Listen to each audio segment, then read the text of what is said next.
A few weeks ago, I had made a post about opening up about answering your guys' questions. I want to talk more about movies. I want to talk about things that I am interested in other than just music and metal and concerts and all that stuff. So I opened up questions. I'm going to go ahead and just take a few minutes to answer these. I appreciate the questions. Please send me more. Do you want to see more lists? Do you want to see my just opinions on specific movies or series or fandoms, whatever it may be. Or if you want to just ask me personal questions, I don't care either. I love answering stuff about myself, about my life, things I've experienced. I've done a lot with like photography and concerts, so please ask me about that. I'd love to share more of my experiences and just what I love about it and all of that. So yeah, please feel free to ask away, leave them in the comments. You can shoot me a DM, however you want to reach me. Just, go ahead and leave them and I'll be happy to answer. So today, starting off, what did you think of the new Silent Hill? Personally, I've never played any of the Silent Hill games, so I can't really answer this one. It's starting off kind of dumb. But I've always seen gameplay of it and I've always been intrigued. Things like Silent Hill or the Resident Evil games, I've never really played. I think I played a little bit of like the first Resident Evil and maybe some of the second or third one. I can't remember specifically which one it was, but I did enjoy it. I do remember enjoying it for what it was. So I think, as soon as I can get some more free time around, I think I'll definitely check those games out for sure. I think we're talking about the video games. I don't know if there's movies out of the Silent Hill or not. So sorry, I can't answer that question as much as you would like. If we could go back in time and you let me make you a classic K stuffed pizza, what 5 toppings are you choosing? Okay, so for those that don't know, I worked at a pizzeria restaurant for the better part of like 7 or 8 years. I made a ton of friends, and some of those friends are my best friends that I carry with today. And I have so much to be thankful for that job and all the things that it gave me. One of the things that they were known for was their Chicago style stuffed pizza. And, oh my God, we made so many of these friggin' things. But yeah, so for me personally, and especially from you, my boy, I always love, classic pepperonis. Gotta have pepperonis in there. I'm a huge fan of banana peppers, so give me pepperoni, banana peppers, and I'm a little weird. I love mushrooms. Give me some mushrooms in there. I love chorizo. I'm a sucker for chorizo, so throw some chorizo in there.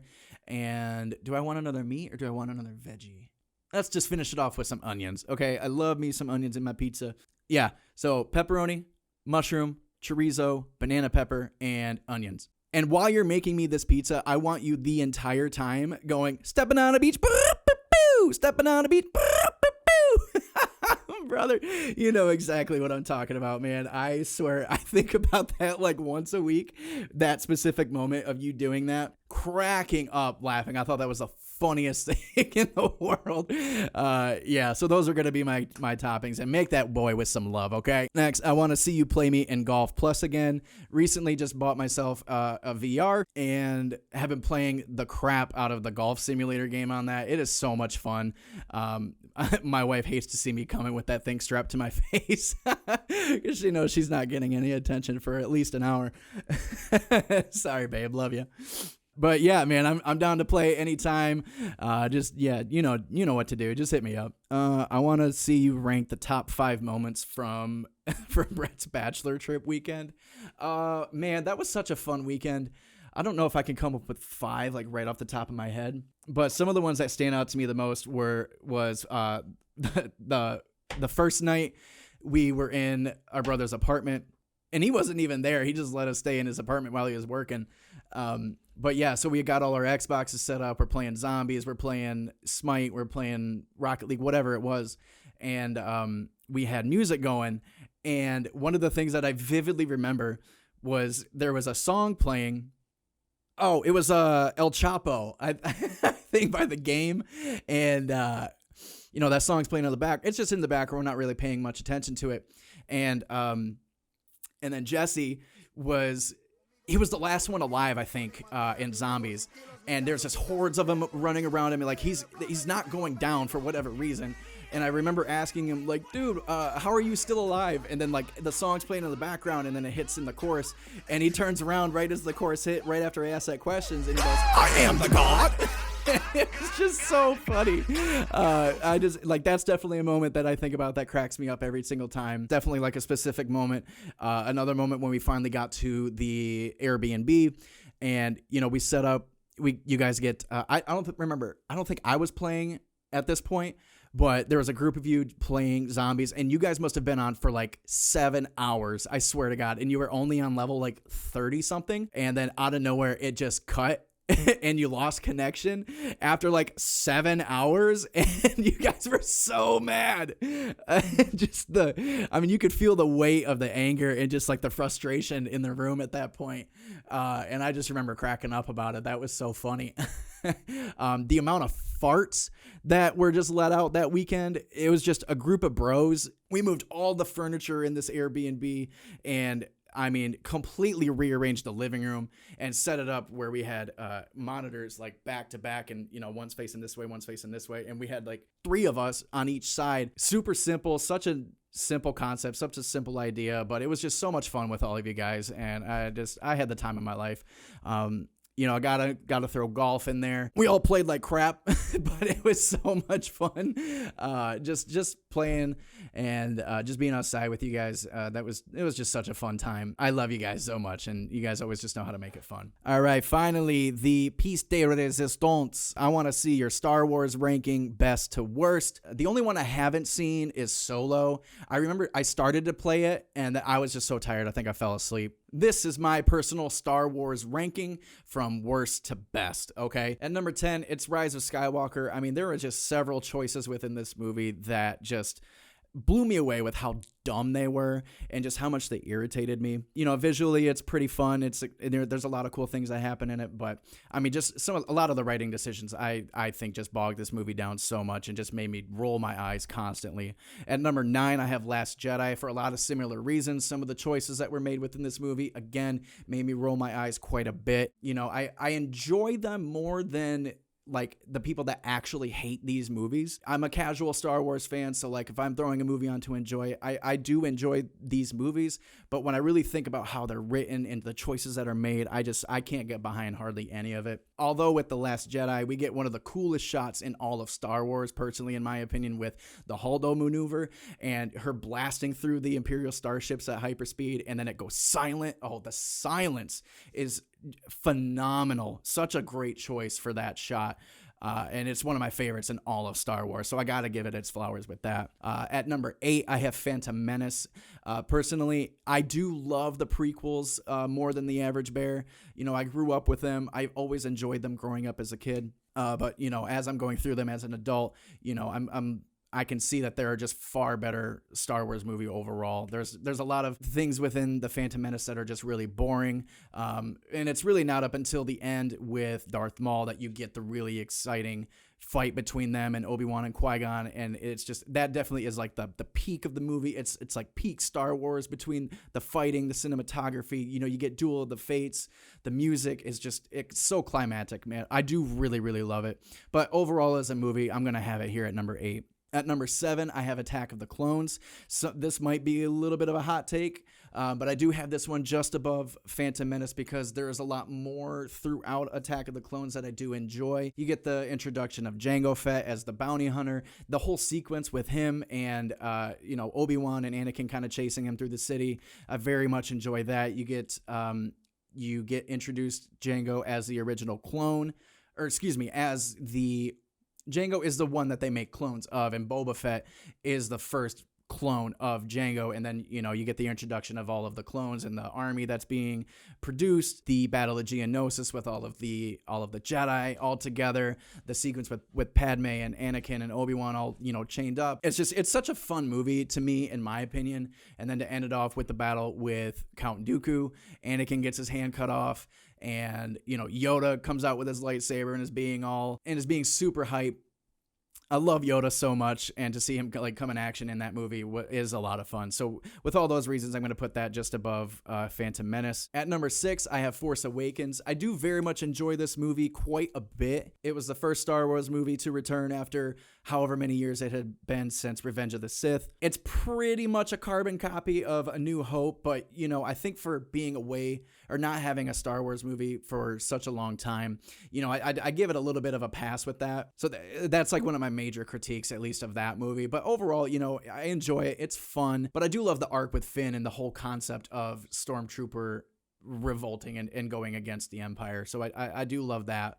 There's just so much about this movie that I do really enjoy. Visually speaking, it's incredible. I think that's one of the things with the sequels that I do very, very much enjoy, is just how visually appealing and just awesome a lot of these shots are. Coming in at number 5, I have Rogue One. Rogue One, I really enjoyed this movie. When I first watched it, I remember thinking like, man, this is really boring. Like, not a lot is happening. And then you get the last like 20 minutes or so, 20 to 30 minutes, however long it is, with it bleeding right into A New Hope. I think that was just such a phenomenal decision and executed just so perfectly. Jaw was on the floor when I first watched it. And so like originally I would have this lower, but when I watched it again and just took it for what it is and just really enjoyed the writing and just how well it's paced, and it then, you know, bleeding into A New Hope, like it is exceptional. And I think it's definitely, it deserves its flowers more than it has gotten. At number 4, I have Return of the Jedi. Again, you know, you can't go wrong with the originals, the original trilogy, the classics. It is such a good movie. Although the one thing I am not a huge fan of, honestly, are the Ewoks. You know, like you have all these stormtroopers that are in the highest, you know, battalion, the training.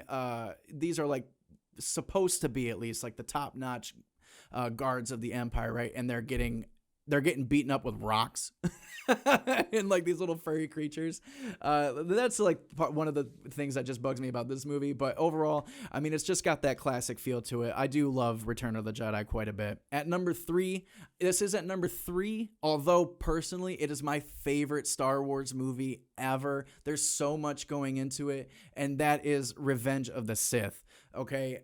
People talk a lot of smack about the prequels. You know, I'll give you the flack with 1 and 2. I'm not going to argue with those at all. But Revenge of the Sith, I mean, it belongs in the conversation of top 3 Star Wars ever. You can't argue with me enough about it. You get so much epic peak Star Wars in this movie. The opening sequence of them in space is like, again, watching it now, visually, it still holds up. The CGI, the graphics, how well it's shot, it holds up today. And I'm amazed at how well they did with that sequence, especially back in 2006 or whenever it was that it came out. I remember watching this movie in theaters, and I think I was with my grandma, I think, watching this and just being like, this is the sickest thing I've ever seen in my life. Now, granted, I was only 10, but still, Revenge of the Sith, it's holds so much weight for me personally.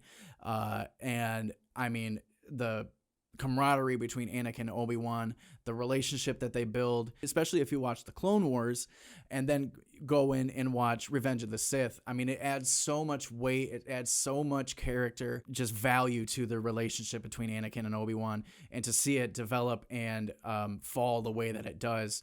It's heartbreaking. I remember watching this movie right after watching the finale of the Clone Wars series, and then watching this movie, bawling my eyes out at the end when Obi-Wan said, "You were my brother. I loved you," and walking away from him after he's all, you know, chopped up and burning. And yeah, I mean, just, it gets me every time.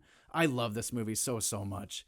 But I do want to keep this a little more objective when I'm putting my ranking together of Star Wars. And so coming in at number 2 is going to be the original Star Wars movie, A New Hope. You know, people talk a lot of flack about this movie because of, you know, it's old, it's boring, there's not a lot of action, it's whatever. But you gotta give it its flowers. This is what started Star Wars that we know it today. Without this movie and the next movie, we wouldn't have Star Wars like we have it today. I've been watching this movie quite a bit lately, especially when I'm holding my son and I'm feeding him, and I just need to throw something on that's comforting. I love this movie through and through, how well it's written, and it's one of the best Star Wars movies out there. There's no arguing, in my opinion. And finally, at number 1, I do have Empire Strikes Back. I think I would have A New Hope at number 1, but I do think the weight that Empire Strikes Back carries gives it the edge over A New Hope, because without this movie specifically, I do believe even more so with A New Hope, but with this movie specifically, we definitely would not have Star Wars like we have it today. If this movie flopped, if this movie was bad, if it was poorly reviewed, if it was just a negative experience all around, I don't know if we would have Star Wars like we have it today. Not enough good things I can say about it. But anyway, there you have it. That is my official Star Wars ranking. Let me know what you think. Am I wrong? Am I bogus? Am I solid on this? What do you think? Do you agree? Do you disagree? Let me know. I want to talk about it.